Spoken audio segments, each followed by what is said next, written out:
We'll now hear from assistant coach Michael McNiven. A thrilling 6-5 overtime win today. This game had its ups, it's had its shares downs as well. A little bit of everything, but you guys got the job done tonight, and you got the 2 points that you guys so deserve tonight. Yeah, the boys played a great game. They worked hard on both ends of the puck.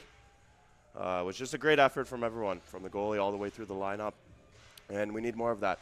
Just the beginning, a lot of hard work over the last couple of weeks, and it's starting to show here the last couple games, and got to keep rolling with it. Yeah, how good does it feel knowing that kind of the hard work you've put in has paid off tonight? Yeah, it feels great. I mean, it came down to the nitty-gritty, the same thing as it was last night for the most part, and the boys stuck with it. A couple tough penalties to take near the end, killed some of them off, and kept it tight as we could.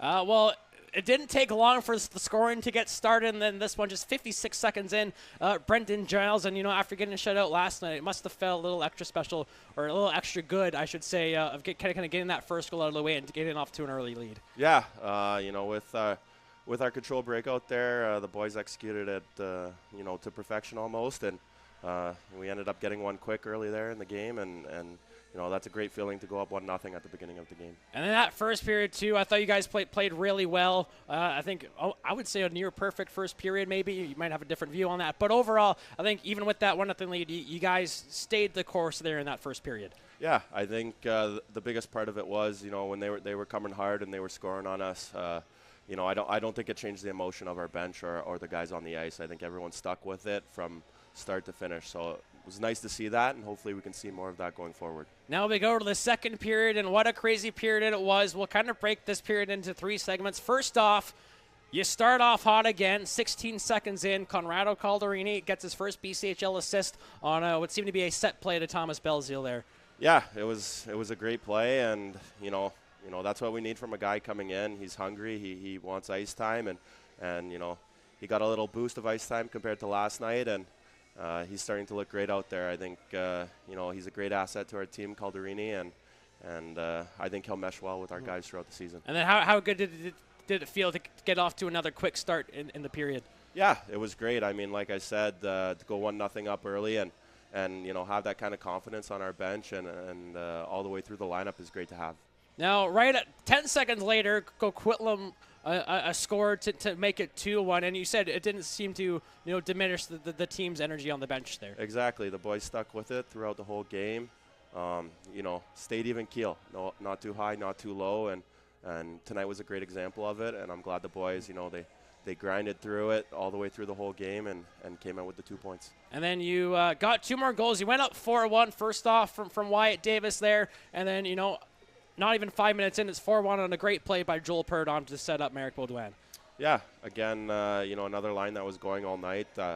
I felt not one of our lines took a shift off. I think they played great all the way through. Penalty killing a lot again, and it is what it is. We don't get the calls all the time, but we got to be ready to kill those off and save one for whoever got the penalty, and it was great to see. And then the second portion of the second period, Coquitlam obviously coming back. They scored 3 goals. One was an own goal off of King, but again, I feel like it's a repeat question. Despite giving up that 3-goal lead, it felt like it never really affected you guys. No, like I said, from start to finish, the emotions stayed even keel, and that's the way you got to do it. Some teams get those chances, and they did, and they got those 3 in the period, and it is what it is. You got to keep playing the game. You got to finish it hard. But the second period wasn't done yet. You get that important next goal after giving up the tying goal, and it couldn't have happened to a better guy for this Kings team, and Jake Westhaver, his first BCHL goal. And first off, how do you feel? No, Jake's played, I think, very well in a short time here, and it must feel good for him to get rewarded with his first goal. Yeah, ever since he came in day one, he's worked his bag off. I mean, it's nice to see. He's leading by example. More guys are starting to buy in more and more each and every day. And like I said, it's very nice to see when we're going. And, it's unfortunate how the first little bit of the season has gone, but I think, we're ready to take strides forward here.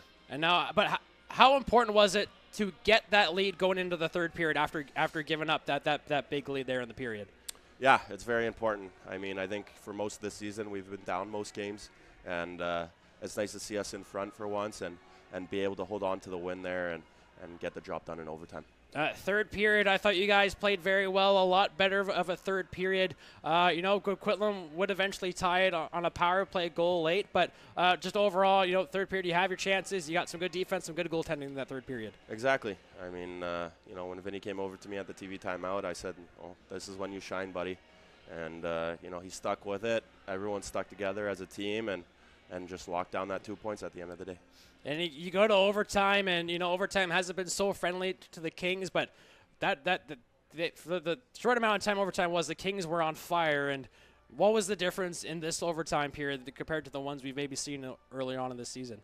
Yeah, I think everyone was going, everyone was feeling the intensity. Like I said, we had quick changes in the overtime there.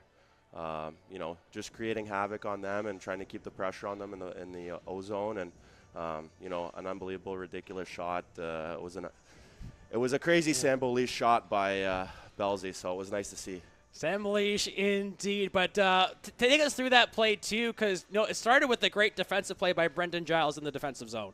Yeah, I think especially when it's 3-on-3, it's sometimes hard to stay man-on-man and keep your guy covered, but at the end of the day, like I said, we battled hard behind the net, got the puck back, and, went to business.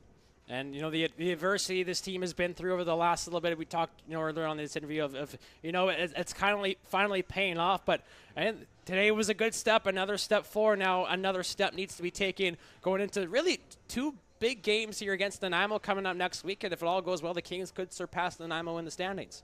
Yeah, I think I'm not sure how they did if they ended up playing tonight, but I know as of now we should be 1 point back. We're pretty close, and like I said, I think we need to just keep going, keep moving forward, keep the grind going, keep working hard, keep the same mindset we've had over the last week here, and things will turn around for us. Do you really feel it's really starting to come together now? Yeah, I really do. I think it's definitely, like you said, there's going to be obstacles, and we've been getting through it these last two games. I know we didn't win yesterday, but it was a good effort, and tonight was even better. Well, Kings will enjoy the win tonight with a 6-5 win over Coquitlam before they get set to face the Nanaimo on Friday, the next Sunday here at home. Michael, thanks for your time and enjoy the win tonight. Thank you.